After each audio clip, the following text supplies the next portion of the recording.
Гласот на Америка на македонски. Преку една деценија вашиот прозорец кон САД.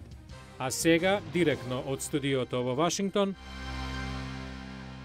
Добро вечер. Го гледате ТВ журналот News Flash на Гласот на Америка на македонски јазик. Јас сум Лилица Китановска.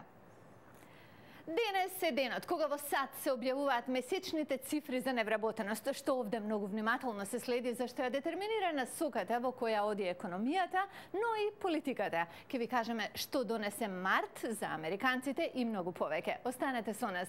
Почнуваме со вестите. Невработеноста во САД се намали минатиот месец, но вработувањето забавило. Малку збунувачки, но еве како владата објаснува.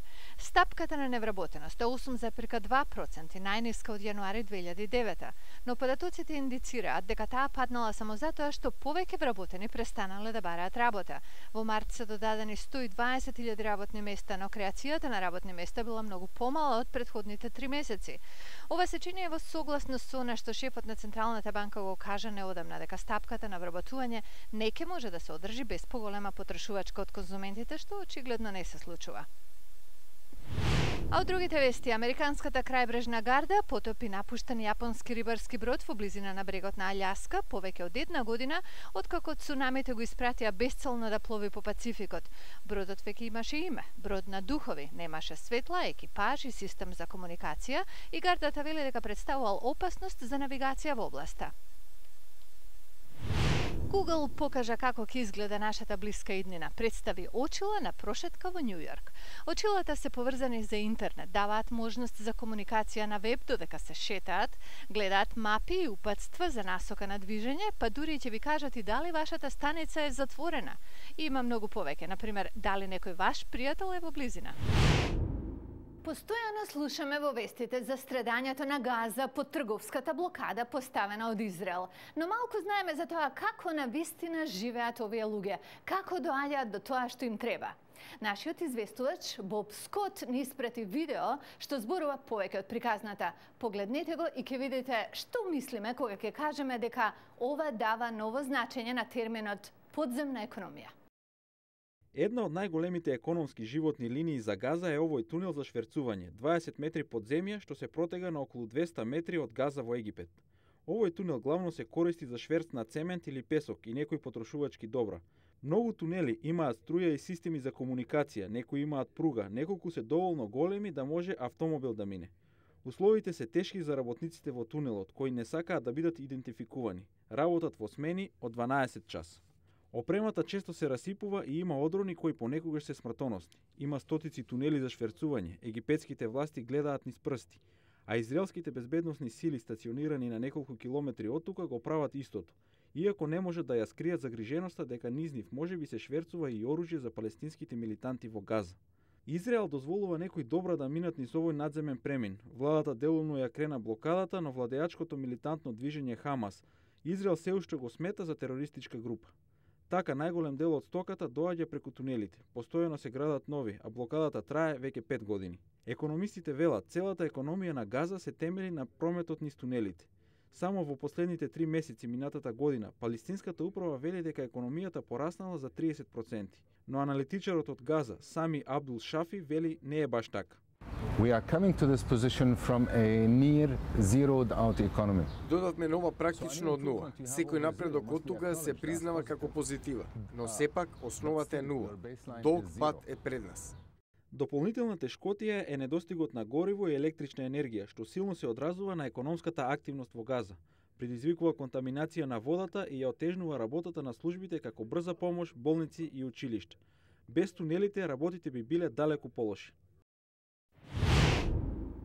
На 29 август 2005 за период од 12 часа ураганот Катрина го опустоши американското крајбрежје на заливот со ветрови до 233 км на час, убивајќи над 1700 луѓе и принудувајќи на заминување уште стотици илјади други. 7 години подоцна, жителите на областа се уште се борат, се уште градат. И додека ефектите на невремето се видливи, има и впечатлив напредок. Денес ќе ве прошетаме низ градот со двајца локални уметници кои го следат процесот. Како последица на Катрина, градот Њу Орлеанс остана во урнатини. 120 од 200.000 домови беа уништени. 80% од градот беше поплавен. Ураганот не беше тоа што го уништи градот, го уништи попуштањето на насипите. Џон Бигунет, кој пишува книги и драми за ураганот и времето потоа, катастрофата ја припишува на проблемите со системот за заштита од поплави. Може да ја видите линијата до каде дојде водата. Јасно беше дека водата не мина преку насипите, туку тие колабираа од основата. Причината за тоа е што не се употребило доволно челиво. 14 милиарди долари се потрошени за повторна изградба на системот за заштита од поплави. Други милиарди долари биле потрошени за повторно развивање на некои делови на градот. Но фотографот Френк Рел, кој го документира обновувањето на градот, вели дека резултатите се мешани. Изградена е нова библиотека, но истовремено имате многу луѓе кои не можат повторно да ги изградат куќите. Како оваа, Катрина ја урнала од темели. Се уште има фотографии на градот. Ова е нечи извод од родените. Веднаш по несреќата, многу млади професионалци се преселиле во Њу Орлеанс да помогнат. Многумина решиле да останат. Џон Бигунет вели дека денес во градот има помалку сиромаштија, но и дека многу сиромашни едноставно не можеле да си дозволат да се вратат. Градот е малку побогат, малку помлад и малку побел од пред поплавата. Градот е во транзиција. Многу луѓе се уште ги носат лузните од онаа ни што минале последниве 6 години. Френк Рел вели дека сега тоа е приказната за градот. На само неколку километри од американскиот Капитол отворена е продавница. Млеко и леп нема да најдете таму, но ако одгледувате марихуана, ова е место каде може да се снабдите со се што ви треба. Гледајте на во понеделник, ке зборуваме за легализирањето на користењето на марихуана.